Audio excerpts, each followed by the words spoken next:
All right, well, we are outside Yeah. in this episode of Fritter Hollow. Yeah. You can find us now for sure at fritterhollow.com. The website's been live for about a week. And on the website, you will find contact information for us. You can always reach us at hello@fritterhollow.com. You'll find our RSS feed as well as links to some of the more popular spots you can get the podcast at. Yeah. Here with Dan, as always, we are Hello. in a parking lot. We decided to do a little bit of an outdoor thing today. The weather is interesting in Edmonton. It's been kind of rainy and gray for a few days with like patches of heat in the afternoon. I don't want to talk about the weather at length, but it's been strange. So Yeah, we had quite a douse actually for last week. Like it was about 4 or 5 days there where it just rained solid. yeah, but then we have these like heat waves sometimes yeah. in the afternoon. Yeah. Yeah. One of the things I've been complaining about is I don't know how to leave the house. I'll leave the house in the morning and I kind of need a hoodie or something. But Yeah. if you have the hoodie in the afternoon, you're cursing yourself. It's too hot. Yeah. Yeah. Yeah. Well, that was Edmonton. That was what I was told I would experience when I moved here. It's like you always, when you go out in the evening, you always take a jacket. Yeah. I went, okay, all right. Yeah. But but it's been okay. I mean, I think if you're a farmer, you might have some issue with that amount of rain, but it's been an okay summer. Yeah, and I mean, I don't hate this weather. It gives us the opportunity to sit out here and do this in some fresh air. Yeah. So I'll take Yeah. that. So to kind of jump right into things, I think I've lined up a guest for next week. Okay. I'm going to talk to him perhaps even later today, but for sure in the next couple of days I'm going to do some kind of pre-interview with him. Okay. He has signed the release. Okay. I've got the release back, so we can kind of talk about him. His name's James. Okay. He is a songwriter, and he has his own band named after him. So that part's kind of cool. That's something we could talk about. He has done, I think it was on a volunteer basis, but he has worked in internet radio. He had a show for a while that he was hosting. He is right into like retro video games, like old console games. That's actually how I met him. I went through a period a number of years ago where I was kind of getting into retro video games, and I bought some video games off of him. That's how I met him. I just think he's going to be an interesting guy. He probably has some interesting ideas, maybe something we could mine that we haven't thought of. I don't know. So I guess the first thing I wanted to pick your brain out a little bit is pre-interview questions. What do you think I should kind of be going for? Oh, that's a really good question.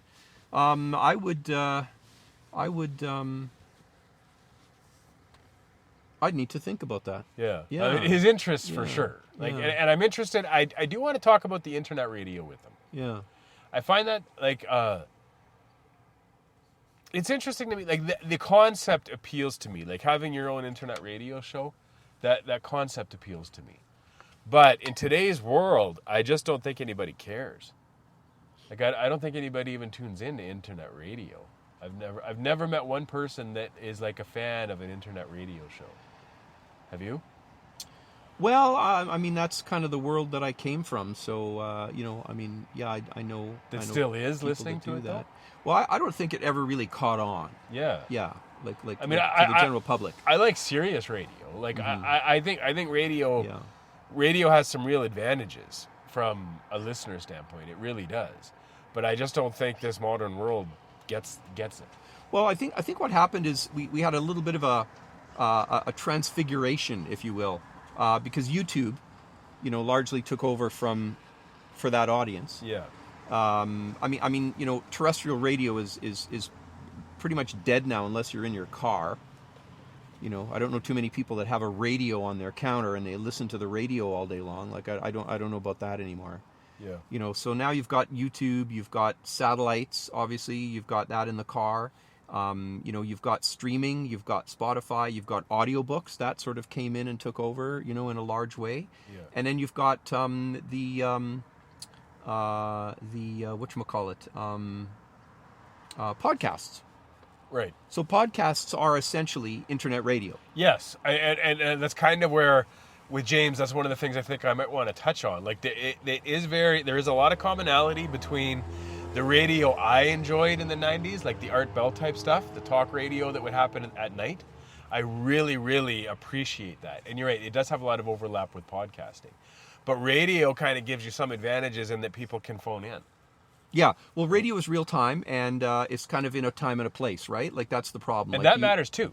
Well, Like yeah, if somebody knows the show's at Thursday at 3 p.m. Yeah. It becomes sort of like it's ritualistic. yeah, but streaming and Netflix and binging and all that kind of stuff has really ruined our society in terms of like showing up for a place, showing up at a place and a time for like to consume media. Like nobody consumes media that way anymore. And that is sad. I think like Yeah, I think it is, and maybe it'll come back. Maybe it's priming for a comeback in some sort of strange way. Yeah. I mean, I don't know. I mean, sports still has that. Sports has that. Right? Yep. Sports. Well, so does live music. Like you're still going to go to a venue to hear a band. Yeah. You're not gonna. The band's not gonna show up and play somewhere and then stream that on the internet and you'll watch it later. Like that's generally doesn't work that way. But yeah, that's sort of what happened. So it never really. I mean, it did take off, but not in its original form. And it's morphed into many other forms now, which I think really do make the world a better place. Like the idea of a podcast to me was, and I mean I was around in the business when stations started to go online. They started to broadcast a feed on the internet. And it was just the radio feed. There was nothing. It wasn't compartmentalized like a podcast. Right. But it was just like it's like I don't know. I mean the numbers just weren't there. Yeah. Yeah. Yeah. Well, anyway, internet radio. It is. I find it interesting. It is something I definitely want to discuss with them. Yeah. So I guess so. That's such a good question. I'm still lingering on it, but I think I would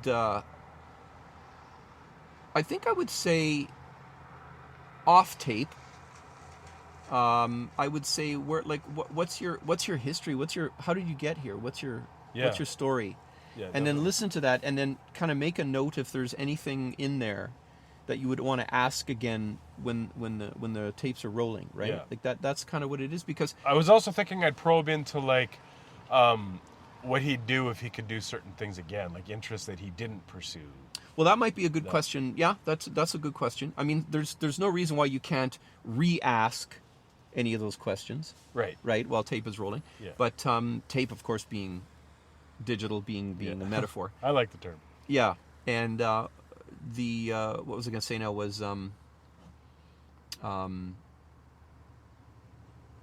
so my experience is when you have an interview and you start from the beginning, like, well, tell us about yourself, like where'd you grow up, like that tends to be really, really boring. Yeah. I mean, unless they grew up with Charles Manson or something like that, you know what I mean, like then obviously there's some crazy stuff going on, but well, I with him, your average origin story is not like you just end up editing that shit out. Yeah, no, I'm not going to do that. But if you did that, there's two things. Number one is if you did that, you would find out what kind of depth you were dealing with, but then you'd also figure out how good a storyteller the person is. That's true too. Yeah. And I mean, so you're going to wait. What? You're going to waste maybe 5 or 10 minutes to get them warmed up. Yeah, so I would start off with, like, what's your story, man? How did you get here? On the episode, you would start that way? No, or in with the pre-interview? with your pre. Oh, yeah, the pre-interview, sure. Yeah. Okay, Yeah. Yeah, with the episode, I was thinking I would start with, like, how I met him. That's a great way to start. How did you end up in that that's spot? fantastic. Yeah, and just kind of go from there. And I mean, unless there's something really crucial to his story, then I wouldn't even bother going and asking, like, where'd you go to school and all that kind of stuff. Nobody cares. I more want to pursue his interests, I think. Yeah. Like, I think that's great. I really do. It's interesting too. Like the way I met him parallels the way I met you in a lot of ways too. Yeah. Okay. So I don't know. That's kind of interesting. Yeah. Just interesting souls on the fringe, eh? Yeah. And like the retro video game thing, I think that is still a big deal to him. One of the reasons I kind of want to pursue that a little bit is I don't think that is specifically an area that I want to make anything in, like a podcast or a presentation, but it's that sort of thing that I'm looking for. Yes. Right? So I get it. Yeah. So I'd like to pursue it just to see what like ideas possibly do get generated from that kind of discussion. Yeah. And I mean, I'm conflicted a lot too. Like, I noticed with the website, when the website went up, the headline of the website has the word Edmonton in it. And I do kind of like that, but like any topics we explore, any future projects we build out of this, how significant do we want the local aspect of that to be?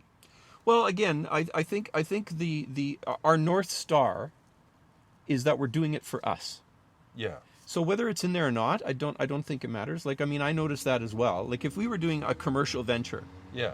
it'd be gone. Right. Yeah. That's 100%. Like Yeah. it's just not a big enough market. Well, it's not only is it not a big enough market, but it's also kind of like, where? Yeah. Like, nobody cares, right? You know, I mean, if you're broadcasting, from Los Angeles, California, Hollywood, California. I mean, there's a name recognition that happens there, but kind of when it's Edmonton, it's like, okay, Yeah, but places are interesting too, though. Like places aren't commonly known and aren't trendy until they are. Well, until they are, that's right, but they also carry their own baggage. Yeah. That's true. So I mean, it's you've got a bias. I mean, if you're located on the internet, then that's something. Then it's universal, right? Whereas if you're from Swift Current, Saskatchewan, then you've immediately narrowed the scope of your reach, your appeal, to anyone who's in Swift Current, Saskatchewan. You know what I mean? Like if I live in Vancouver, I certainly don't care what's happening in Swift Current, Saskatchewan. So I think like that anything we do can have a local flavor to it, but it can't be the selling point. Like for an example of this, like one of the ideas I had this past week that I thought would make an interesting topical video. Like I'm not saying I'm going to do this, I'm not. But if I had to make a video this week on a topic, one of the two, I have two in my mind, but one of them would be, could we see any form of jazz rebirth because of AI?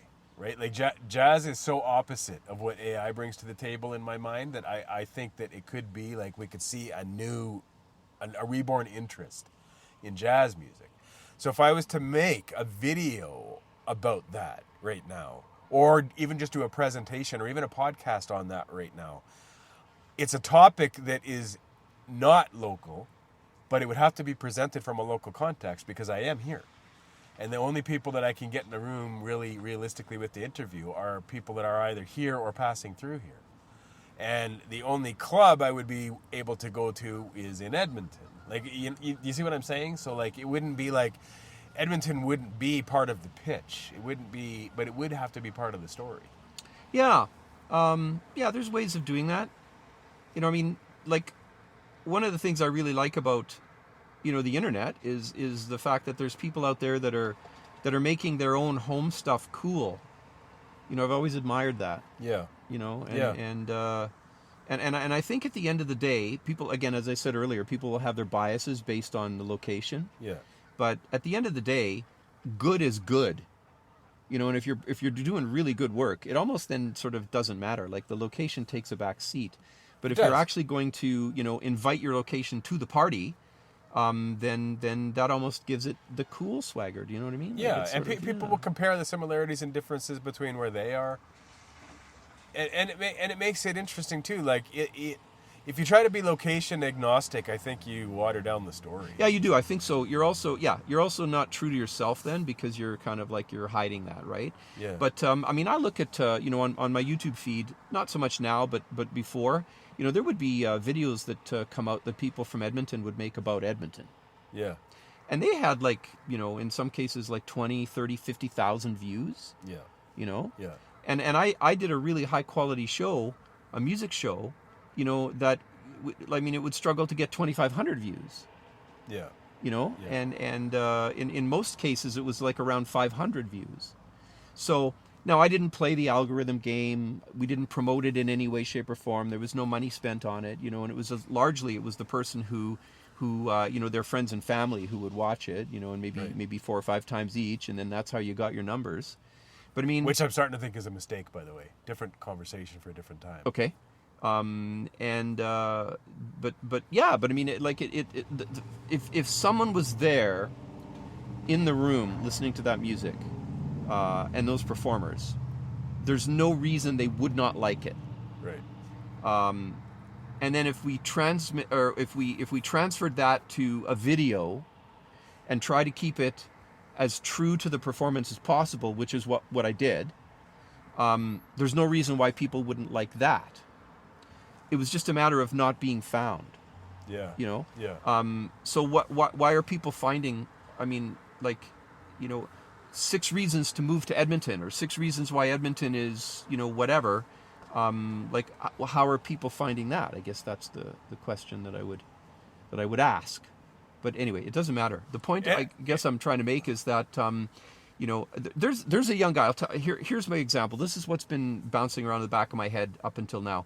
Evan Monsma is a YouTuber who is, I think he's from Indiana or someplace like that. I don't know where he's living at the moment, but he's been moving around, I'd say, quite a bit for the last 3 or 4 years. Right. And he's kind of a DIYer in the spirit of Van Neistat. And he's just really, really, really, really, really, really hacky. Like, he'll make a lens extender for a camera out of wood. Wow. You know, and it works. Yeah. But, I mean, you go, whoa. And he was, for the longest time, he was driving around a Santa Fe, whatever brand that is. It's like a really old one, like 2002. Yeah. And he would take a grinder and he would like cut parts of the hood off because it was rusty, or, you know, because somebody backed into him and it didn't work anymore. So this thing became almost like a little mini Batmobile. You know what I mean? The Robert Pattinson Batmobile, or Matt Reeves Batmobile, and you just look at this thing and it's like, oh, that's so cool. But he was really quite unapologetic about where he was from and the struggles that were a part of where he was from, right? Like living in a small town in the United States and having no money, and, you know, he had given up college, and, you know, he was just trying to find his way. Yeah. You know, and I remember when he announced his Patreon page, and just, you know, it was just kind of, hey, if you guys, you know, if you want to support me, if you like my videos and that kind of stuff, then, you know, by all means, but, you know, no pressure and all that kind of stuff. Just really low key on it. But I think he's making enough money now to pay his rent. Now, just pay his rent. It sounds, though, like from what you're describing, it sounds like he's the product, though. And I don't know if that's what we're going for. No, you're right. He is the product, but he is unapologetically small town USA. Yeah. Yeah. And it's in everything that he does and says. You get that, right? Like, it's so he's not hiding it, I guess, is what I'm trying to say. So I think there's people who embrace who and what they are, and then that becomes a form of cool. Yeah. And then there's people who say, oh, I'm not telling anyone I'm from Canrose. Yeah. You know? Yeah. Yeah. Yeah. Well, I don't know. And I mean, a second example, the other thing that I've been kicking around in my head, like if I had to do a video or a presentation this week, one of the topics that I think would personally be interesting is, like, I've been thinking about cab drivers. Yeah. Why are they, and I work in the taxi industry, so I know this for a fact. Yeah. In this city anyway, and I think that this is common throughout North America, why are there no Canadian-born cab drivers anymore? Yeah, that's a good question. And this isn't an anti-immigration thing. This isn't a race issue. It's just a fact. Yeah. There's no Canadian-born cab drivers coming into the industry. It's been that way for a while. And I think it's an interesting topic to explore. So if we explored that, I would nearly have to do it from an Edmonton perspective. But I think that story mirrors across the continent. Yeah. So I guess that's just kind of the thing. Like when I looked at the website and saw the word Edmonton there, this is the stuff that I just started thinking about. Like, yeah, I mean, I'd be okay with pulling it off. Doesn't matter. But it's, and I'm okay with leaving it on. It doesn't matter. Like I think I'd have to do it, like you say, to be true, to have the thing feel true. I would just have to be open about where we are, and, you know. Yeah. So I guess the only concern is, like, anybody that, like, kind of got used to the series that we produce in the future, that's going to be kind of the common thread. It's always like the Edmonton version. Yeah, I guess. But I'm okay with that. Like. Yeah. See, I have to confess, I am so not doing this for likes and clicks. Like, I really couldn't care, and I mean this honestly. I couldn't care if nobody watches, if nobody listens. That is not my motivation. I'm with you when it comes to this particular show, because this is more or less us kicking around ideas. This is like the engine that generates things. Yeah. But the things that it does generate, I would like to have. I would like to take it's not that I'm seeking commercial success, it's that I want to take it very seriously. Oh, I'm with you on that. And those two things are very closely related. Well, they could be. I mean, there's some people who do stuff that's like incredibly meticulously, beautifully done. Yeah. And it goes nowhere, you know? There's books out there that people have written that are just masterpieces and no one will ever read them. That's true. But the thing is, though, is that that little brain worm of, I hope people are going to like this is toxic. It is, yeah. So it's like, I don't care if people like this. I'm going to do the best work I can possibly do.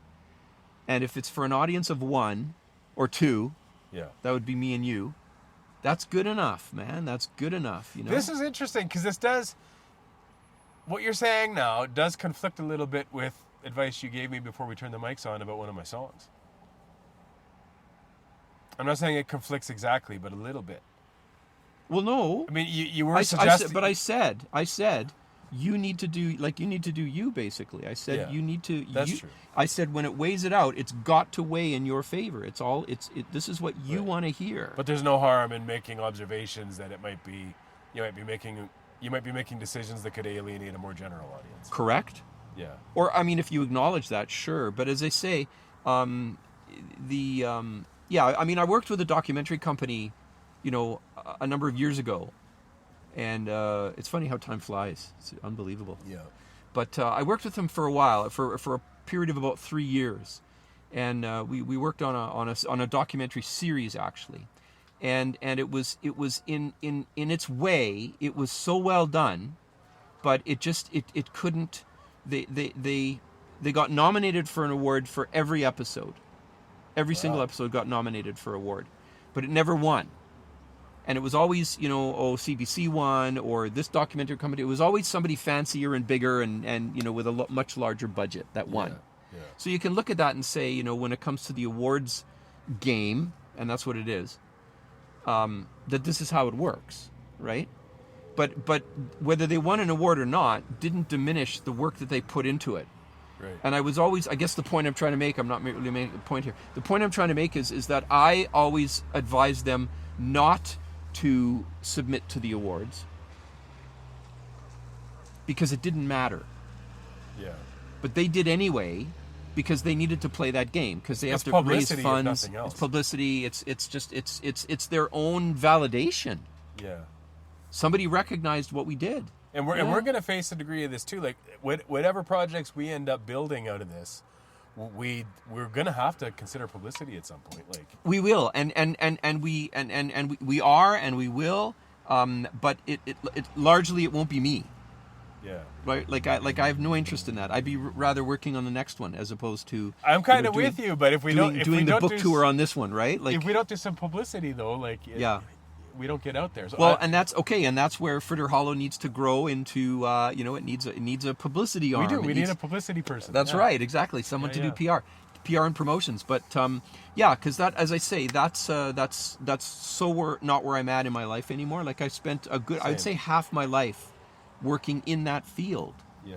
And I have no desire to do that anymore. Like I just don't care. Yeah. I just don't. I don't think people care. One of my favorite.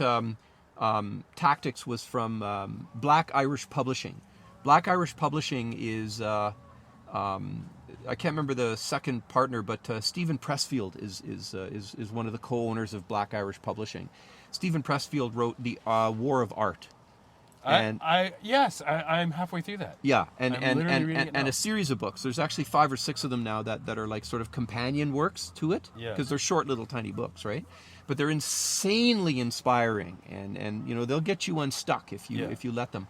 So Sean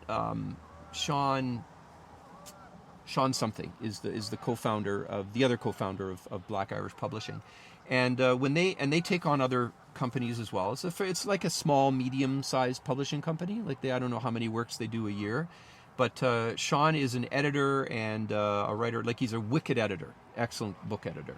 Right. And publisher, obviously. And one of the things they talk about is they will, when they sign a publishing deal with an author, is they will get the book to the shelf, and then they will promote it up until it sells 1,000 copies. Oh wow!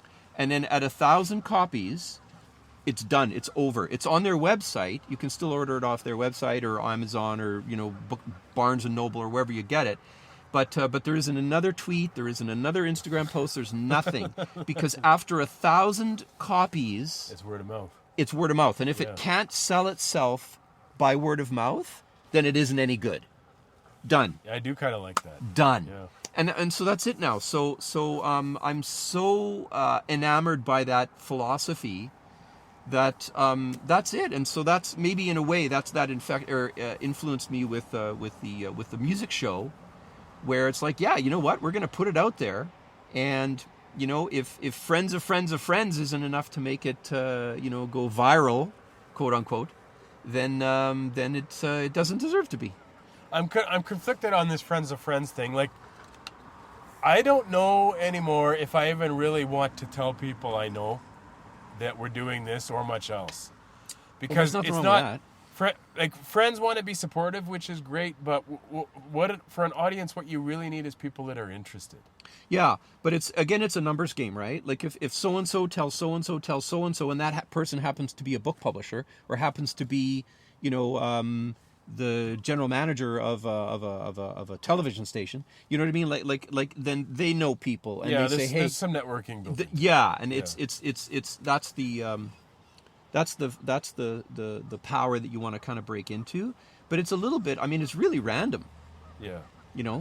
So, but yeah, if I mean, I know, like I'm holding this book up right now. This is Imminent Hipsters by Donald Fagen. Yeah. It's his memoir. It's a short little book. It's only 157 pages. You referenced it in the last show too. I did, but I'm finished now, and it's such a blast that I was going to read it again, but now it's like I've got so many books on my desk right now. I got to keep going. But anyway, it was such a wonderful trip. This was that, I mean, I recommended it now to several people. Now, whether they go and get it and read it or not doesn't matter, but that's the impetus, I think, that you want when you produce something, is that if somebody likes it enough that they'll recommend it to someone they know, then you've won. Whether that other person picks it up and reads it or not. And if it's really good, they'll insist. Here, I insist, I bought you a copy. And it's hard, man. I know it's hard because I've been on the other side of that. Yeah. I've discovered things that I think are great, and I'm trying to tell other people about it, and you can see they don't care.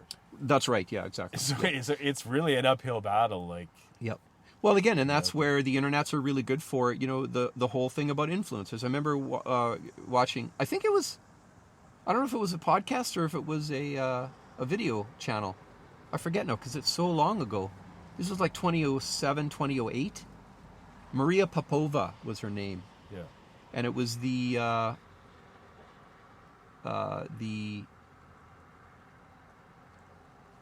can't remember what she called her website initially now, but it was something to do with library sciences, like the bibliographer. It wasn't that, but something like that. Right. And I think now she changed her website and her podcast to Marginalia.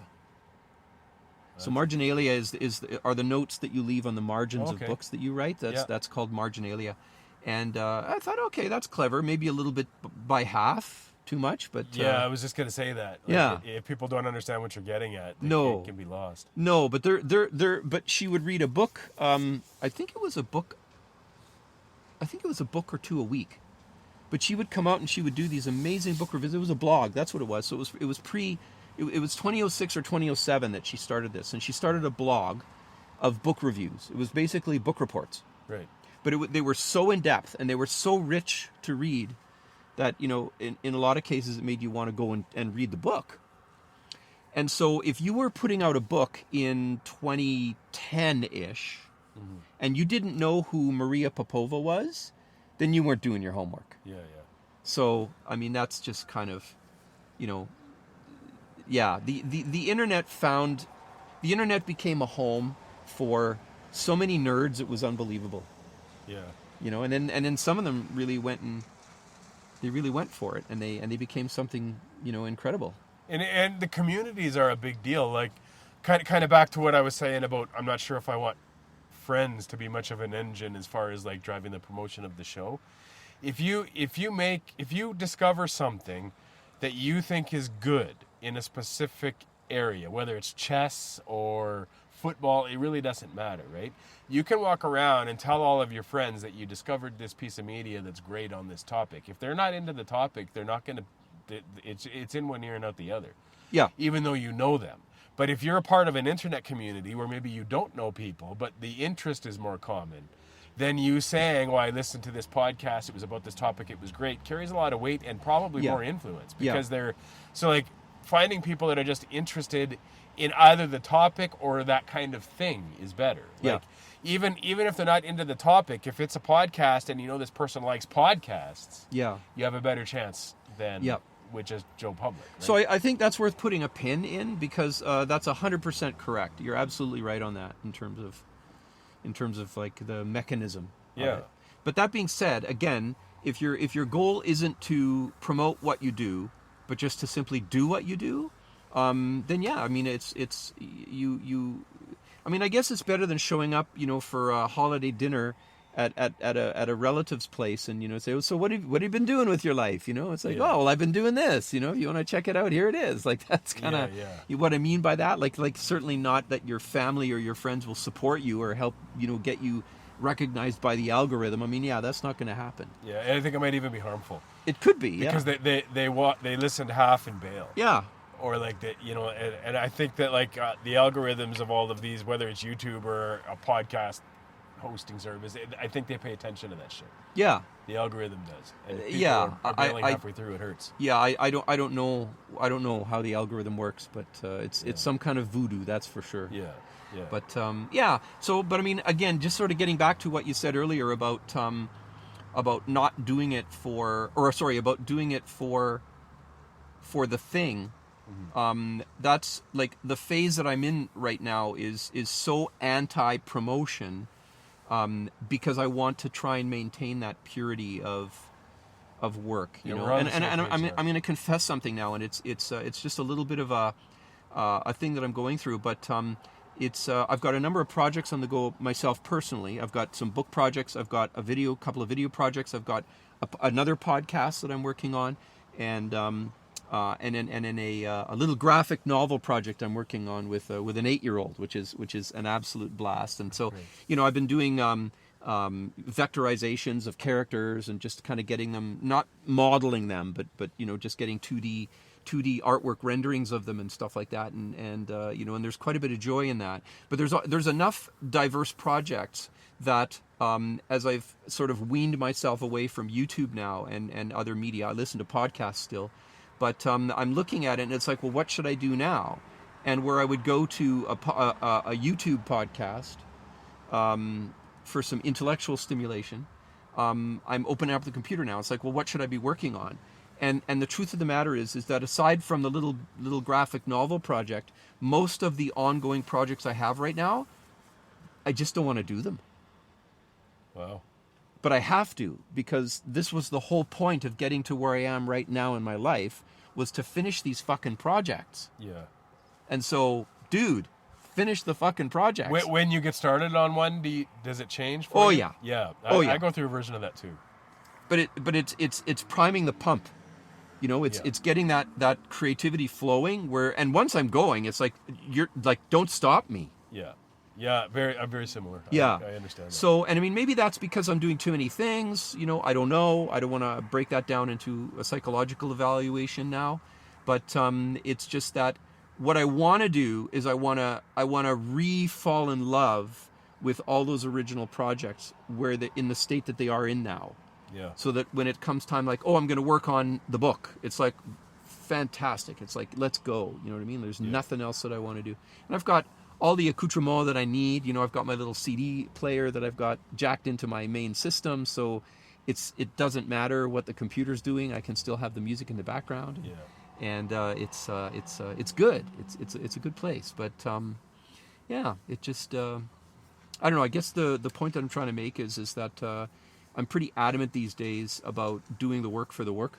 Yeah. Yeah. Me too. Yep. Yeah. I mean, that's kind of what this is about. Yep. At least in part. Yep. So switch gears for a second. I want to talk about one more thing, and I think I might have mentioned this in a previous show, but I just can't stop thinking about it. I am really inspired by the model of the Yardbird Suite.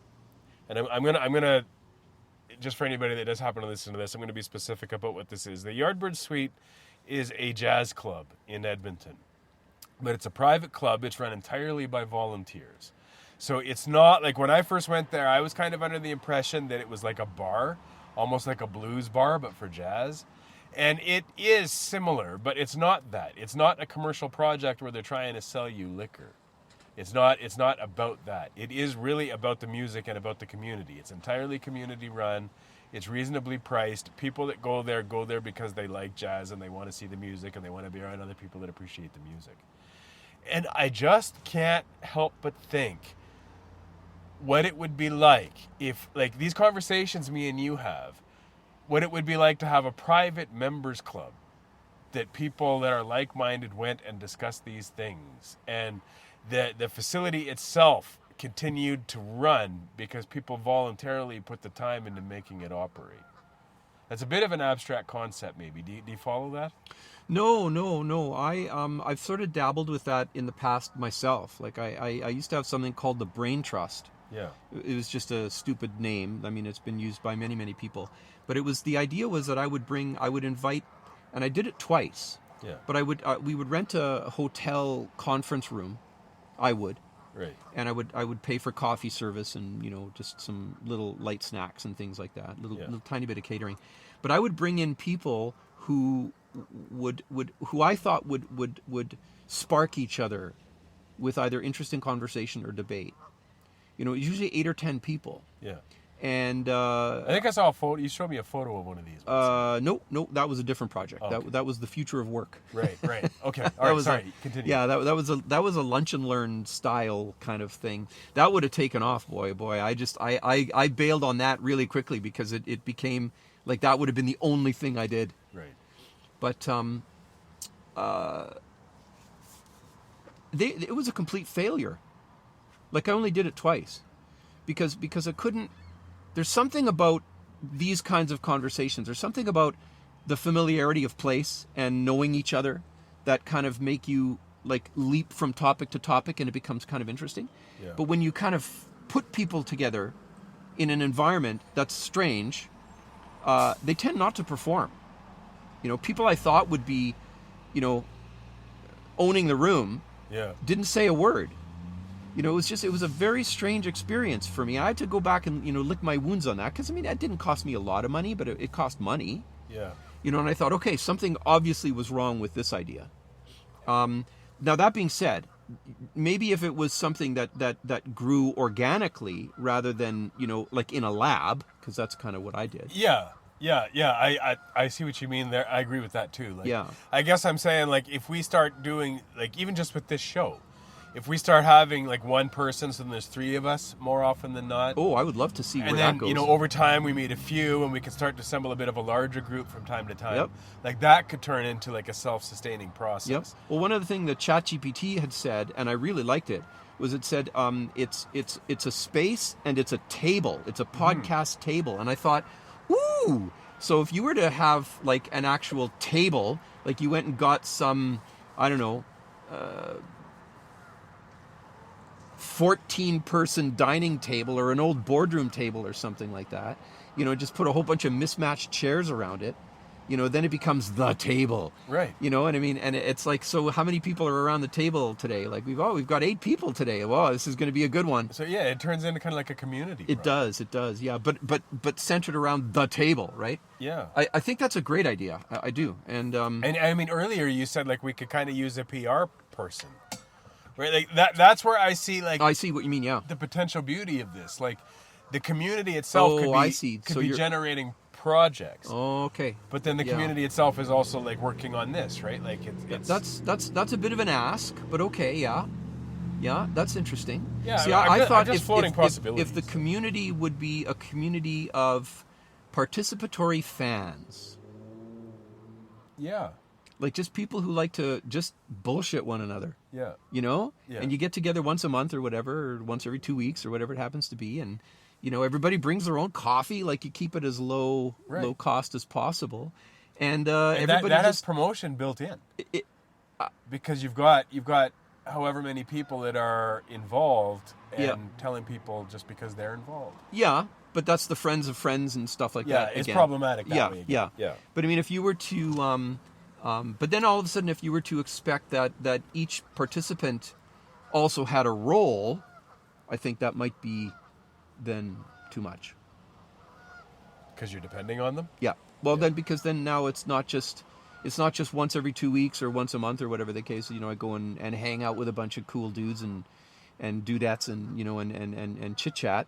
But now it's like, well, I've got a responsibility. So now it takes it up to a new level, and I don't know. Who knows? I don't either, but I mean, well, let's go back. Let's return to the Yardbird for a minute as an example. Like, yeah. They have volunteers that show up for nearly everything. They got a waiting list of volunteers. Right. And there's volunteers work the door, volunteers work the Yep. kitchen, volunteers Yep. clean the place, volunteers Yep. do the sound, volunteers drive the axe to and from the airport. Yep. And I'm sure much more Yep. that I haven't thought of. Yep. Right? And like what you said earlier kind of struck me, that you want it to be about the work, right? Not the promotion. Like you want to focus on it being the work. Well, from my input. Yeah. Yeah. But I mean, if this was like, if Fritter Hollow ended up being kind of a community volunteer type run thing, it would be about that, because everybody that's involved would be coming from a place of passion. And that would be fine. Like, that would be fine, right? Yeah. But in terms of, like, for myself now, say, oh, hey, you got a background in promotions and publicity and, Right. and media. And Why that's don't not what you want to do? It would be like, no, I'm sorry. I'm out. Yeah. Right? You know what I mean? Like that's what I mean. Well, I mean, everybody that's involved would have to lay out, like. So where their one of the interests are things and about Yardbird is it's the longest running, continuously running jazz club it's either in Canada or it's in North America. It could be in North America. It's one of the two. Yeah. Yeah. Yeah. And so I mean that's phenomenal in terms of its accomplishment, right? Absolutely. So I would be curious as to how that grew into what it is today, and how it's been so resilient against, the downturns in economies that have happened, throughout the decades that it's been around. See, So now I'm starting to wonder if maybe this isn't one of the first projects we should consider. Finding out what made the Yardbird the success that not the success, the long-standing entity that it is. I would say it's probably been done, but let's look at that. If it hasn't been done, I think that would be a good project. But I mean, I don't see any point in retelling a story that's already been told. This one, though, would almost be my own personal interest, like to see how we could benefit from some of that information. Yeah, but it's already probably there, is my I guess. bet you it might not be. It might not be. Yeah. That's We'll- worth we'll looking find at. out, yeah. Yeah, okay. And put a pin in that. it runs parallel to the one idea I spoke about earlier. Like, could we see a jazz resurgence because of AI? Like, I really think that, I mean, improvisation is at the heart of jazz. Yeah.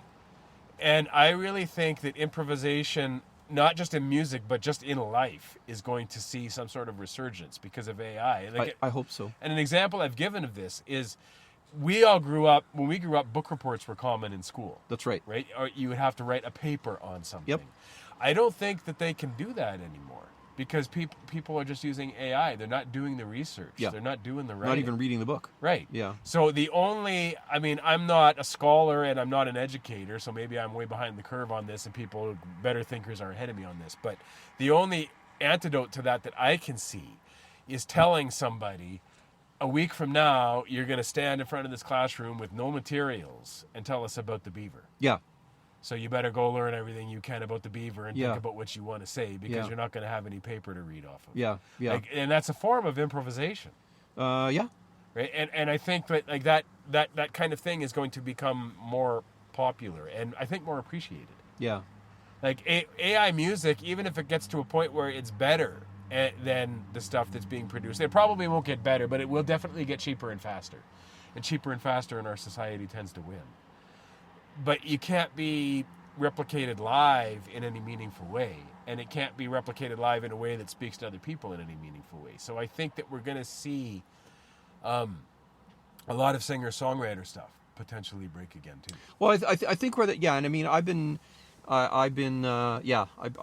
like, AI has been the front of my conversations with other people, like, for the last couple of weeks now. Like, I've really, after watching you vibe code the website, Yeah. I kind of came away with that now with some new thoughts. and they're far more radical than they were before. And I think that any kind of resurgence we're going to see is not going to be because of AI. It's going to be in spite of AI. Like, I think we're going to see a lot of spite movements rising. Yeah. And those it's about anger. Yeah, for sure. But sure. I mean, I'm just to be clear, I'm not part of the spite movement. Right. That's right. I think AI is a very useful tool. Like, right. Like if I was to get out there and be performing my songs with an element of improvisation in them, because that's kind of what I'm about. When I was writing those songs, I was probably consulting AI about various things in the process. Like, you can mix them. Yeah. Well, I mean, with the amount of data centers that they're going to be building and the speed, I mean, somebody was saying that Moore's Law is taking over again.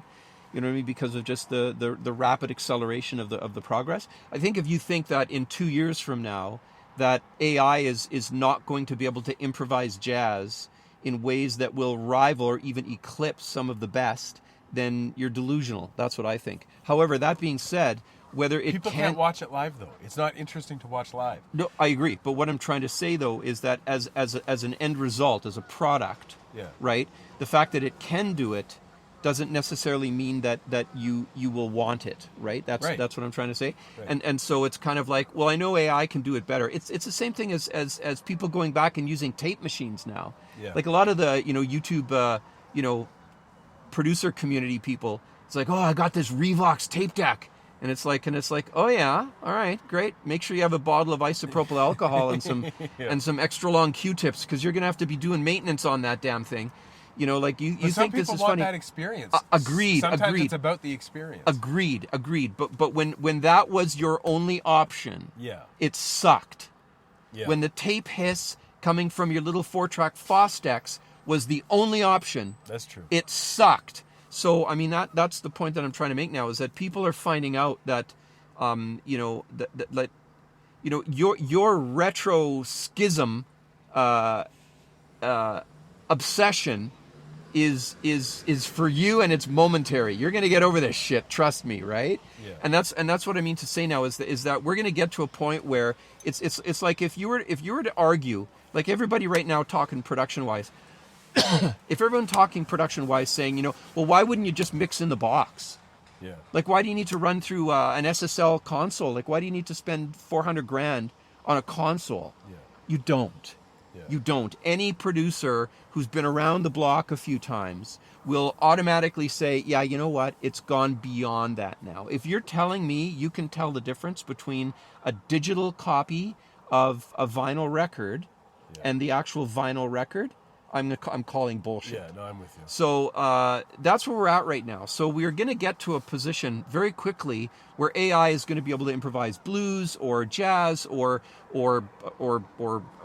beat poetry or whatever beyond what any human could. Right. The question is do you want that or do you not want that? Not do you want that or do you want something else? It's do you want that or do you not want that? And I think that is where a lot of communities are going to grow out of now, is we do not want that. Well, I think you can want both, but it can make the experience more valuable, and that's what I'm banking on. Let me kind of give you an example. Well, I think for people like you who use it as a tool, who use it responsibly, I agree with that. But I think if you're digging in your heels and you're going, I am not doing this, then for you there's no, and it's or. Well, you need both though, because you just said it yourself when you were talking about the recording with tape, right? When it was the only option, it sucked. But when there was more options and technology advanced to a point, then all of a sudden that old experience is valuable to some. So to make it valuable to some, you needed to have the better options, or not the better options, but you had to have technology developed to a point. Do you see what I'm saying? Like you needed both. I do. I don't know if that's what I meant, but okay. Jazz died out before AI, right? Like AI didn't kill jazz, but I think AI can bring it back because it's going to make people crave. Let me give you. I don't know if jazz died. It definitely died in terms of mainstream popularity. Oh, yeah, for sure. Right. Yeah. And that's kind of what I mean. I see. When I was at the club last week watching the open jam, they had a bass player on the stage who just naturally, when he was in his rhythm, did this kind of movement with his back and his shoulders that was kind of unique to him. I'd seen versions similar from other musicians, but this one was kind of unique to him. And I noticed at the end of the night driving home that was my takeaway from that night, right? I wasn't even remembering the music he played so much, but man, did I feel it in that moment because of his movements, right? I noticed that in the end, it was this one guy's movements that captured me in that night. Yep. AI can't do that. So like if you're talking about wanting to hear a stellar performance, that is one thing. That's a different type of production. But to have been there and experienced that guy doing those one specific movements was only possible by going and watching him in the moment and doing it. Yep. So it's that experience like that I think people are going to realize slowly that they want again. Well, I think some will. And we needed AI. I think some will. Yeah. Well, I mean, okay. I mean, I don't know. I don't know about that.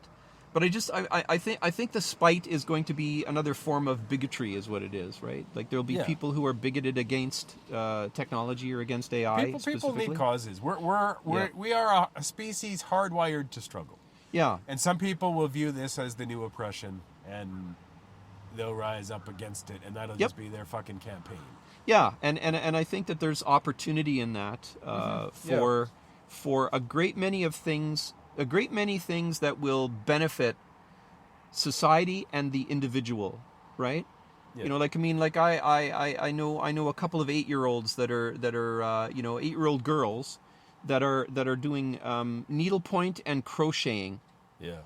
And they've now decided to start a little business together. Yeah. Like I mean, I'm like I don't remember the last time I saw that. Yeah. Yeah, that's awesome. So now, I mean, there you are. I mean, you know, everything is on tablets now at school and everything like that. And what are they doing? How are they answering for it? They're getting tactile with their fingers, right? They're doing needlepoint, for gosh sakes. Wow. I really do like hearing that. That's good. Because it makes me think, you know, like kids selling lemonade on the corner has been a thing for a long time. That's right. This is what that is. But it's kind of better because like the lemonade thing, and I mean, I wanted to do that as a kid too, but it's very industrial. It's very influenced by industry, right? Like, because it's this product that people might want, and it's like a small version of a way to mass produce it, because you're mass producing glasses of lemonade quickly and like trying to push it as affordably as possible to the market for as much as they're willing to pay for it. You know, like it's kind of like, it is a very modern industrial capitalist kind of idea. It's not very creative.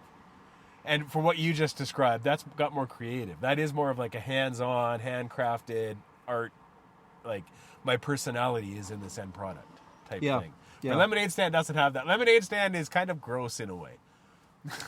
Well, I mean, I confess, whenever I see a lemonade stand, I stop because it's kids. Because it's kids, right? Yeah, but the idea itself, and I'm with you on that. Yeah, everybody likes. Yeah, and I give them way more money than they're asking, and I ask them about their recipe, and you know, and a lot of times, like they're obviously their parents are there or whatever, you know what I mean? Their parents come in because the kids are like, I don't know. But it's kind of like a little.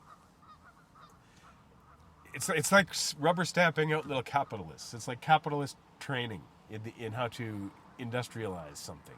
And that part of it always kind of bothered me a little. Yeah, but I think the 8-year-olds are planning on selling their work as well. So I mean, there's a side of capitalism. It is more of a creative. Oh, I see what you're saying. Yeah. It's a hybrid. Right. Yeah. There's a capitalist bringing back component. more of the good elements. Yeah. Okay, you know? I get it. Yeah. Yeah, definitely. Yeah. But I think there's going to be a proliferation of that in the very near future, if it hasn't already started taking off. And I think there's going to be market. I mean, you know, when the gold rush was on, you know, very few people made money off the gold. I mean, some became insanely wealthy. Yeah. But the people who did really well were the people who sold picks and shovels. Yeah. So I think right now, stores like Michael's, independent art stores, like I think it's a good opportunity for them in the coming years. Like they'll do quite well. You know. Yeah. You know, I bought a set of pencil crayons that were really expensive, but they had a special component, like they were wax based. Like there's different pencil crayons. You can get watercolor pencil crayons now, you know, where you can shade with a pencil crayon and you can dip it in water, and now all of a sudden it's like a watercolor. Like it's really interesting what's going on. And the quality of stuff that's out there now, that's not like pencil crayons when I was growing up. Yeah. I remember in geography in high school, there was the group of girls that we called them the map drawers, because you had to draw maps, Right. back then, and you got graded on the accuracy of it and stuff like that. And they would bring in these maps that were, like, they could be published into a book, and they would fringe the coastline, and it was just with blue, and it was just. That's awesome. It was, but we kind of had a bit of a hate on for them because, they always got 100, right? 100 out of 100. But anyway, I digress.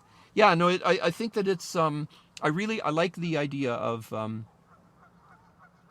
a round table a lot. Yeah, me too. So Me too. let's. We'll bring that up with James next week too. Okay, yeah. Get his take on that. Sounds good. Yeah, I'm interested, like, to kind of bring it back to where it started. I'm interested in what's going to happen out of this first pre-interview I do with him. Like, because we don't have a system yet.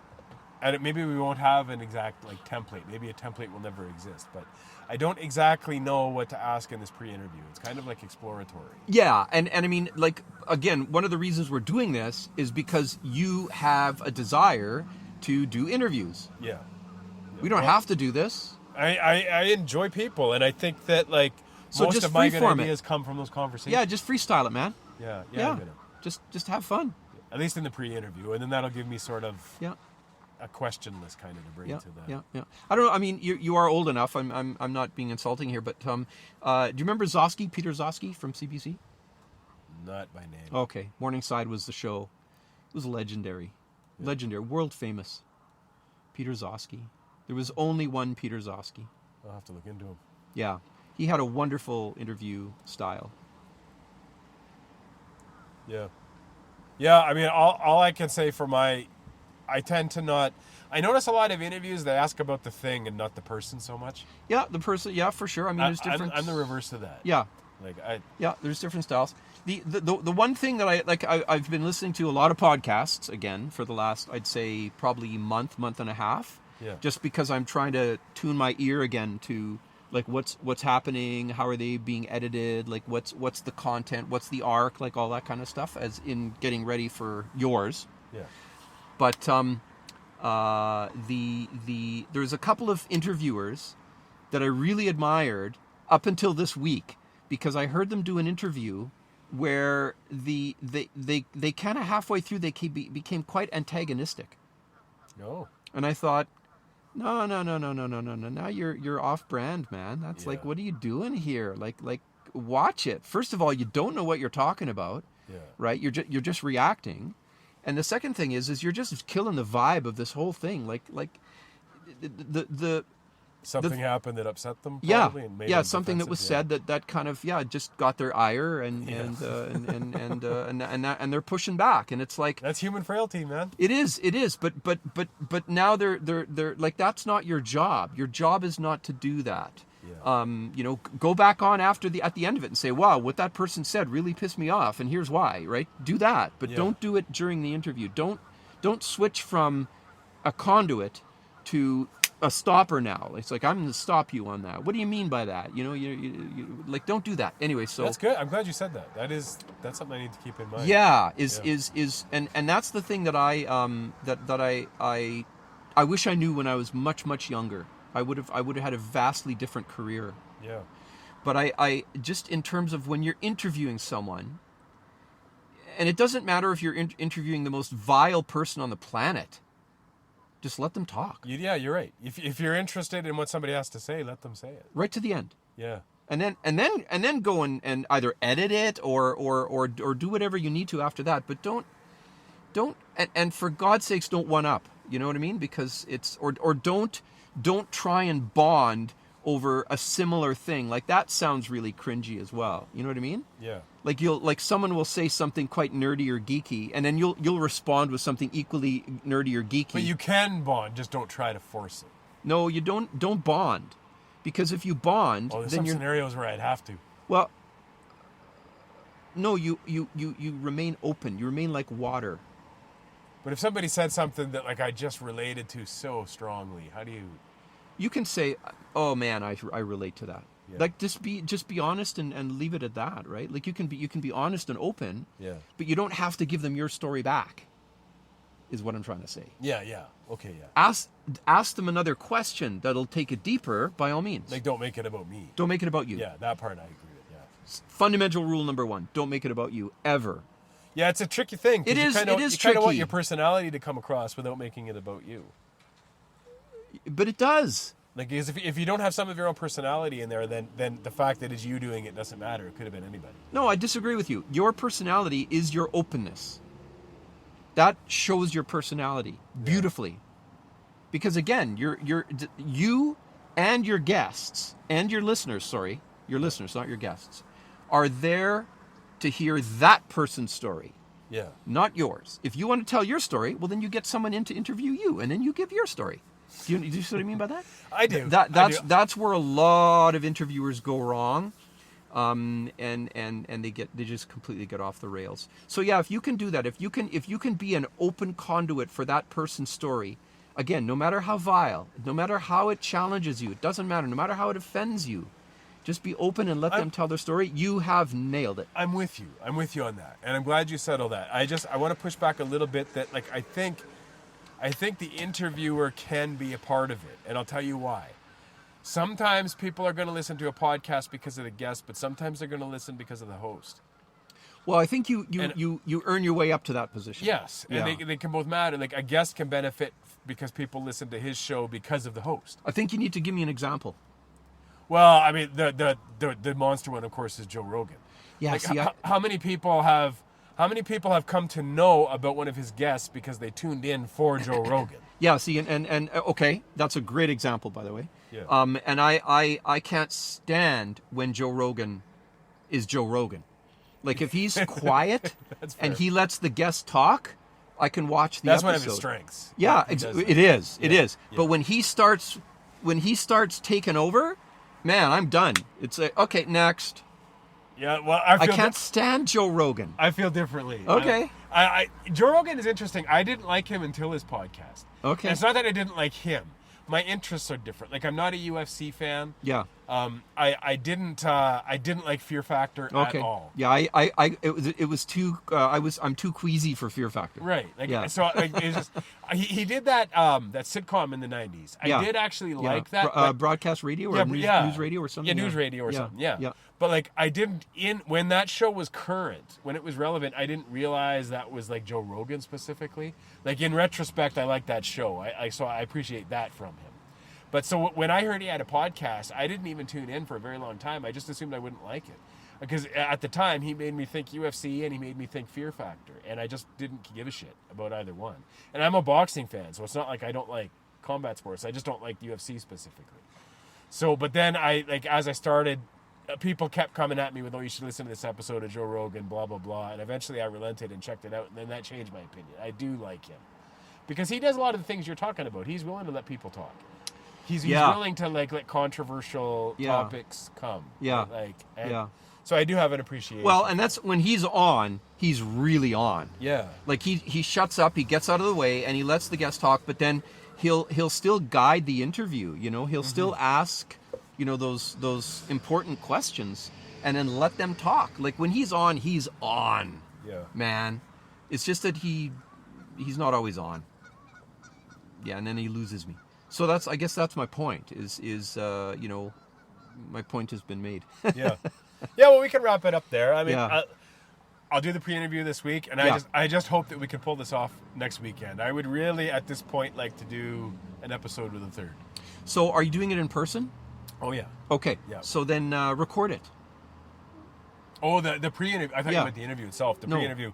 That's a 50-50. It kind of depends on his schedule. Like Okay.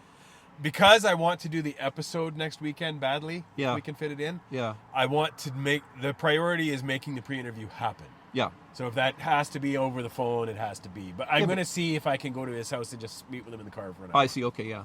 But if you can, record it. Okay. Yeah. Okay. I will. Yeah. All right. I should have brought the little H2N. got I can two just of them. bring these. I can just bring these. This did not work with your phone though. Like if you're in Yeah, person, yeah. you know what I mean. Whereas Yeah. the H2N Right. It's a whole different. It's more of a Foley device. These Well, are not Foley. I've got an H4. Oh, okay. Well, there or you an go. H6 rather. Yeah, well, that'll work. Yeah, so I can just Yeah. bring it. Set Yeah. up it's got like that built-in condenser. No, but what I mean to say is if you set that up by your phone, Oh, okay. Yeah. like yeah. if you're going to do a phone if interview. I do the phone interview. Yeah. Like Gotcha. the H6 with the mid side, the round capsule. Yeah. That'll work great. Okay. Yep. All right. Let's wrap this up, and we'll see you next week.